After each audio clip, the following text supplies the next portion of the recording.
Sir 11th का entrance इतना tough क्यों है? एमयू के लिए 11th का एंट्रेंस टफ नहीं है। 11th के एंट्रेंस में नंबर ऑफ फॉर्म ज़्यादा फिलअप करे जाते हैं, मीन्स बच्चा बहुत बैठता है।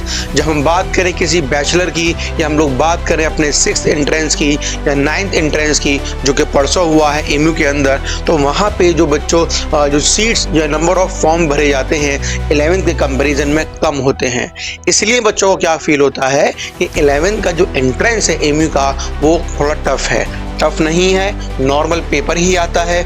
जो आप लोगों ने पढ़ रखा है उसको अच्छे से रिवाइज करना है, लेकिन ये नहीं देखना कि कितने लोग बैठ रहे हैं, इतने मेरे पास इतने लोग बैठे हैं, या इतना सारा रश रहता है उस दिन पे। जैसे भी हमने देखा 9th एंट्रेंस के अंदर बहुत ज़्यादा रश था, लेकिन उससे डबल रश हमें कहाँ मिलने वाला होगा, उससे ज़्यादा डबल ट्रैफिक कहाँ मिलने वाला होगा 11th एंट्रेंस के टाइम पे। क्यों? नंबर ऑफ बच्चों बहुत ज़्यादा बैठता है। ये बस बात यही है। बच्चों को लगता है कंपटीशन टफ है, कंपटीशन बिल्कुल सिमिलर सेम लेवल का चल रहा है, तो घबराने वाली बात उसके अंदर नहीं है। मैं हमेशा कहता हूँ जो आपने जितना कुछ पढ़ लिया है, जो एक कॉन्फिडेंस डेवलप कर दिया है, उसको पॉजिटिव में लेके चलना है। आज बच्चों इस वीडियो के माध्यम से हम लोग ये देखेंगे कि 20 डेज जो हमारे पास बचे हैं इसमें हम 70+ मार्क्स कैसे लेकर आए। इतना अपने आप को जितना हमने रगड़ लिया है अब तक, अब 20 दिन में कितना और रगड़ लें, 20 दिन में कितनी और मेहनत कर लें। क्या चीज़ें हैं जिनको हम बिल्कुल स्किप कर दें और क्या चीज़ें हैं जिनको हम लोग बिल्कुल बांध के बैठ जाएं, जिनको बिल्कुल हम अपने साथ साथ लेके चले 20 दिन तक, और जो डेली हमें काम करना है उसके रिगार्डिंग हम लोग बात करेंगे, है ना। और बच्चों हमारा टारगेट रहेगा कि 20 डेज का जो प्लान मैं बना रहा हूं ये आपको लाइफ में अपने 20 दिन के अंदर जरूर फॉलो करना है। हो सकता हो जो मैं यहाँ पे आप लोगों को टाइम टेबल दूं वो आप लोगों के मुताबिक सुटेबल ना हो, लेकिन ये एक डेमो के तौर पे अपना खुद का एक टाइम टेबल बना लेना, ताकि ये 20 दिन तुम्हारे लिए एक महत्वपूर्ण दिन हो जाए, जो तुम्हारे एंट्रेंस के लिए, तुम्हारे लक्ष्य के लिए, तुम्हारी फिनिशिंग लाइन के लिए एक बहुत अच्छे साबित हो जाएंगे। चलो बच्चों बात करते हैं कि हम लोगों को क्या क्या चीज़ें को इग्नोर करना है, क्या चीज़ों को स्किप करना है, और क्या चीज़ें हैं इन 20 दिन के अंदर जिनको लेके साथ साथ चलना है अपने एंट्रेंस तक। और बच्चों बात करते हैं हम लोग पहले बच्चों हम लोग यहाँ पे बात करें कि स्ट्रेटजी जो हम बनाएंगे, सबसे पहले हम लोग बात करें यहाँ पे कि सर जो हमारे पास सिलेबस है जो हमने बनाया है वो क्या है, कैसा है। सारा सिलेबस तो हमने पढ़ लिया है, लेकिन पहले हम लोग ये देखें जितना हमने सिलेबस पढ़ा हो साइंस के रिगार्डिंग, मैथ्स के रिगार्डिंग, उनके अंदर से चाहे उसमें फिजिक्स हो, केमिस्ट्री हो, बायोलॉजी हो, उनके अंदर से किस चैप्टर का कितना वेटेज है, ये बड़ा इंपॉर्टेंट रोल प्ले करता है भाई। अब तुम रिवीजन करने बैठोगे, सर रिवीजन हम कहाँ से करें, इंपॉर्टेंट चैप्टर पकड़ें। इंपॉर्टेंट चैप्टर कौन कौन से होंगे, इसको मैं तुम्हें चाहूँगा कि तुम लोग यहाँ पे देखो एक बार, और किस चैप्टर से कितना कितना वेटेज आया है एमयू के अंदर प्रीवियस ईयर्स के अंदर, उनको एनालाइज करो और अपने उसी के हिसाब से भाई अपने एक टाइम टेबल बनाओ और धीमे धीमे करके अपनी कहानी को आगे लेके जाओ। बच्चों पहले हम लोग बात करेंगे अबाउट द फिजिक्स। फिजिक्स में हमारे पास कितना वेटेज है, कितने चैप्टर से कितने कितने क्वेश्चंस आ रहे हैं, जरा ये देख के चलना। अगर बच्चों हम लोग बात करें 10th के चैप्टर की, पहले हम लोग बात करें 10th के चैप्टर की, जो दो बड़े ही इंपॉर्टेंट चैप्टर हैं आपका बच्चों, एक लाइट है और दूसरा आपका इलेक्ट्रिसिटी है। मैं हमेशा कहता हूँ भाई 10th में कुछ पढ़ो या न मत पढ़ो, ये लाइट और इलेक्ट्रिसिटी को खूब बांध के लेके चलना, अच्छा खासा इसके अंदर वेटेज रहता है। बच्चों तुम लोग देखो देखो ऑप्टिक्स में कितना है, देखो 15%। यहाँ देखो बच्चों कितना है, 15%। देख रहे हो कितना अच्छा वेटेज लेके चल रहे हैं। और फिर बच्चों हम लोग किसकी बात करेंगे, 9th के पोर्शन से तुम्हें जो अच्छा जिसमें पावर पकड़ रखनी है बच्चों, वो आपका क्या दे रखा है मेरे पास, ग्रेविटेशन। उसके बाद देखो बच्चों कितना देखा है मेरे पास, मोशन। अब आप देखो अपने हिसाब से कि भाई कहाँ कहाँ पे हमारे पास पावर का इफेक्ट ज्यादा है, कहाँ कहाँ हमारे पास वेटेज ज्यादा है, उसी के बिहाफ पे अपना एक टाइम टेबल सेट करो। भाई मुझे पहले इन चैप्टर्स को अच्छे से कवर अप करना है, इन चैप्टर के अंदर जो जो मुझे न्यूमेरिकल्स में प्रॉब्लम्स आती है, जिन जिन टॉपिक से मुझे प्रॉब्लम आती है, उसको बैठ के तो समाधान करो, सॉल्यूशन निकालो, ट्रिक बनाओ, कॉन्सेप्ट बिल्डअप करो, और बिल्कुल बेसिक तरीके से उसको तैयार करके अपने एंट्रेंस के अंदर जाओ। ठीक है बच्चों। सिमिलरली अगर हम लोग बात करें about your chemistry pie chart की, तो केमिस्ट्री का जरा चार्ट देखो और चेक करो कि भाई इसमें से तुम्हारे पास कौन सा सबसे अच्छा वेटेज रख के चल रहा है। बच्चों का आंसर हम फर्स्ट से करें, सेकंड से करें, थर्ड से करें, लेकिन बच्चों तुम देखो नंबर ऑफ क्वेश्चन बनने की जो संभावना है बच्चों वो कहां से आ रही है मेरे पास, कार्बन एंड कंपाउंड से।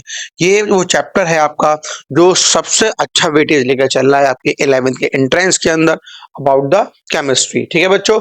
लेकिन पढ़ना तो हमें सभी को है, लेकिन 20 दिन के अंदर क्या हम लोग स्ट्रेटजी बनाएं, क्या हम लोग प्लानिंग करें, किसके हिसाब से हम लोग काम करें, मैंने तुम्हें बता दिया। ये जो चैप्टर हैं जो इंपॉर्टेंट्स हैं वो यहाँ पे ऐसे करके हैं।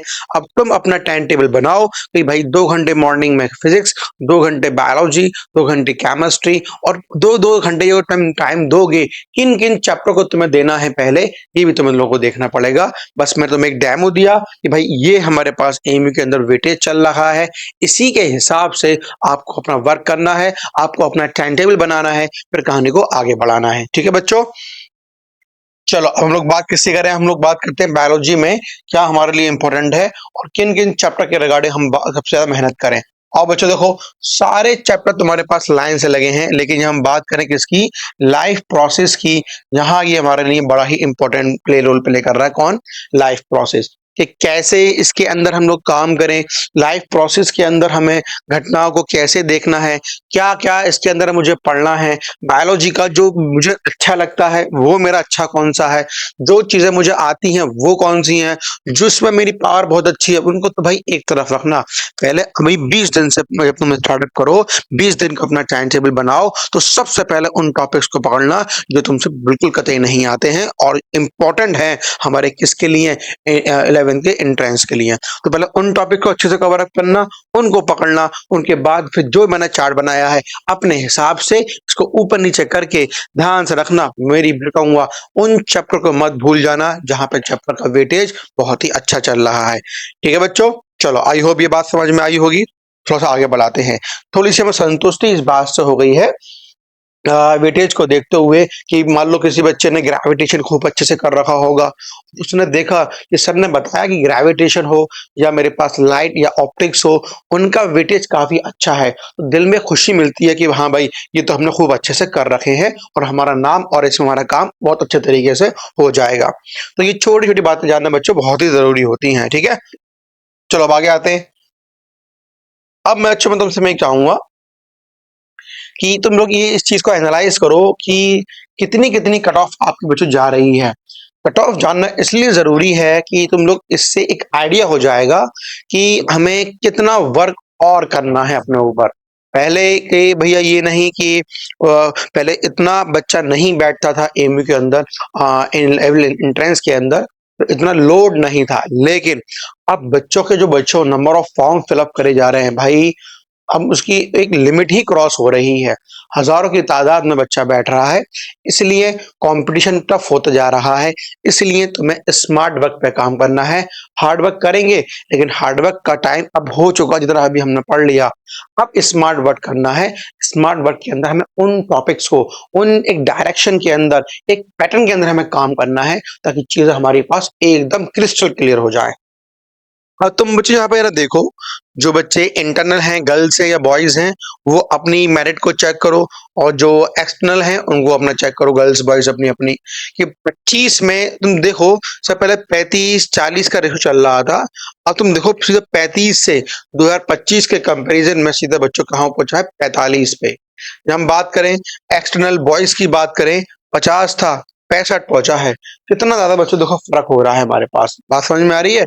तो जैसे जैसे हमारे पास कंपटीशन अच्छा होगा, अब बच्चों का कहना ये है कि सर मेरिट ऊपर इसलिए और चली जाती है कि पेपर आसान आता है। बच्चों में कहूँ तुमसे पेपर कितना मुश्किल आ जाएगा, अरे पेपर ये तो नहीं कि पूरा पीएचडी लेवल का आ जाएगा, आएगा वही जो आपका सिलेबस में है।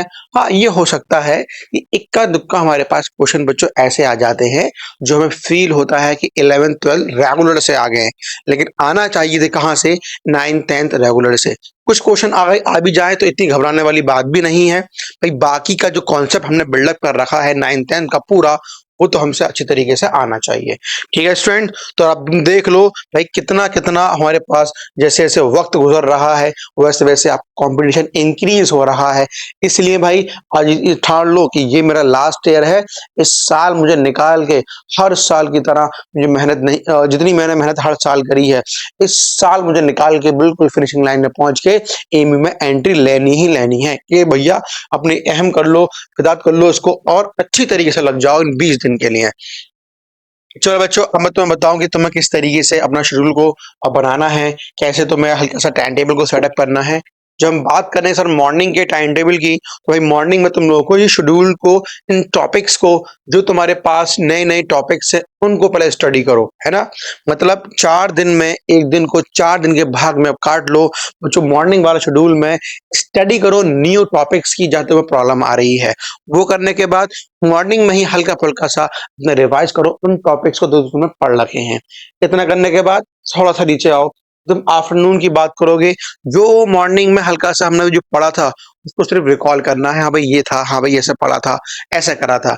इतना करने के बाद खाना पीना खाओ अपने आराम से, टेल वेल लगाओ। उसके बाद इवनिंग में पूरा जो मॉर्निंग में बच्चों हमने रिवाइज कर जो पढ़ा था, जो मॉर्निंग में नए टॉपिक्स हमने पढ़े थे या अपना रिवीजन करा था, उनको रगड़ के भैया क्या कर देना, रिवाइज कर देना। और जब रिवाइज करने बैठो उसी के दौरान छोटे छोटे से अपने नोट्स बना लेना। और उनको तुम्हारे नोट्स बच्चों कहाँ पे काम में आएंगे, जब रात में जब सोने जा रहे होगे तो एक बार उनको नोट्स को अच्छे से जरा देख लेना। एक गलती अवॉइड करना, तुम मोबाइल से पढ़ते हो ये गलती मत करना। मोबाइल में हल्का सा नोटिफिकेशन आ गया, व्हाट्सएप ओपन हो गया, बाबू सोना चालू हो जाता है, वो 1 घंटा 2 घंटा पूरी रात उसमें निकल जाती है। इसलिए ये काम अभी मत करना। जो पढ़ना हो कॉपी पेंसिल लेके बैठना, काम बच्चों उस पर ही करना। ठीक है, पूरी कहानी समझ तक की बात समझ में आ गई है। तो और थोड़ा सी और स्ट्रेटेजी बनाते हैं हम लोग और क्या काम करे जाए इसके अंदर। आओ देखो बच्चों, छोटे छोटे से हमें नोट्स बनाने हैं। जब हम लोग न्यू टॉपिक्स या ऐसे टॉपिक जो हमने छोड़ रखे हैं या फिर जिनका हम रिवीजन कर रहे हैं, तो उनके लिए एक छोटे छोटे से कंसाइज नोट्स बनाओ अपने आराम से, जिसमें सिर्फ आपके फॉर्मूला रहेंगे, है ना। और वेरी हेल्पफुल रहेंगे आपके लास्ट के अंदर, जब लास्ट के बच्चों हमारे पास 2 या 3 डेज रह जाएंगे, तब हमें एक बार जो रिकॉल करना है रिवीजन का, वहां ये हमारी बहुत ज्यादा हेल्प करेंगे। और जो सेपरेट फॉर्मुलेज बनाओ सबके, हर ग्रेविटेशन पढ़ना है उसमें क्या क्या फॉर्मूले पढ़ने, एक गोले में पैक कर दो। ऑप्टिक्स पढ़ना है उसमें क्या फॉर्मूले पढ़ने, एक गोले में पैक कर दो। उसी के हिसाब से जब लास्ट टाइम रिवीजन होगा तो भैया हम इसी चीजों को देखते हुए आगे बढ़ेंगे। ठीक है, चलो और हल्की फुल्की सी और बातें करें सर, अच्छे से हमारे पास काम अच्छे से हो जाए ना।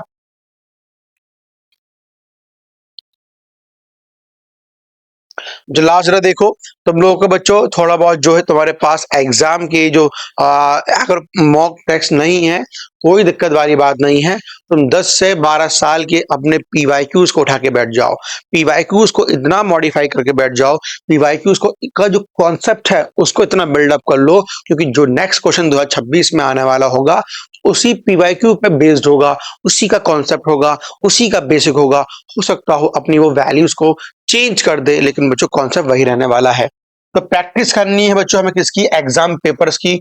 खूब अच्छी तरीके से अंडरस्टैंड करना है उसका पैटर्न क्या चल रहा है। कि मान लो मेरे पास एक चैप्टर है इलेक्ट्रिसिटी, तो इलेक्ट्रिसिटी के अंदर से हमारे पास कौन सा ऐसा चैप्टर है, या इलेक्ट्रिसिटी के अंदर ऐसा कौन सा टॉपिक्स है। जैसे मैं बात करूं रेजिस्टेंस की, मैं बात करूं बच्चों किसकी, पावर की। तो इलेक्ट्रिसिटी के अंदर ये 2 टॉपिक्स ऐसे हैं जो बहुत ही इंपॉर्टेंट रोल प्ले करते हैं, तो हमें यहाँ पे उसकी बात करनी है ना। तो जो तुम्हारे पास मॉक टेस्ट नहीं है, कोई दिक्कत वाली बात नहीं है। आप सिंपल बच्चों क्या करो, अपने जो पीवाईक्यूज दे रखे हैं ना उनको खूब अच्छे तरीके से करो और उनको खूब अच्छे से लेके चलो। ठीक है स्टूडेंट्स, तो आई होप ये जो हमने थोड़ी सी स्ट्रेटजी बनाई, थोड़ा सा एक प्लान बनाया कि भाई कैसे हमें काम करना है, किस तरीके से हमें फिजिक्स में, केमिस्ट्री में, बायोलॉजी में हमारे पास जो कॉन्सेप्ट आ रहे हैं, उनके जो इंपॉर्टेंट चैप्टर हैं वो कैसे हमें पढ़ने हैं। इसके बाद बच्चों हम लोग ये देखें कि हमारे पास 70+ मार्क्स का जो हमें लेके चल रहे हैं हम लोग। अब काम अपने ऊपर कितना करें? भाई काम तो अपने ऊपर तुम्हें 100% करना है, काम तुम्हें उसमें कमी नहीं करनी है, काम में तो बच्चों तुम्हें 100% लेके चलना है। लेकिन जब तुम वहाँ एग्जाम सेंटर में बैठो, हो सकता हो कुछ क्वेश्चन तुमसे नहीं आएंगे, तो फौरन छोड़ देना, फौरन आगे बढ़ जाना।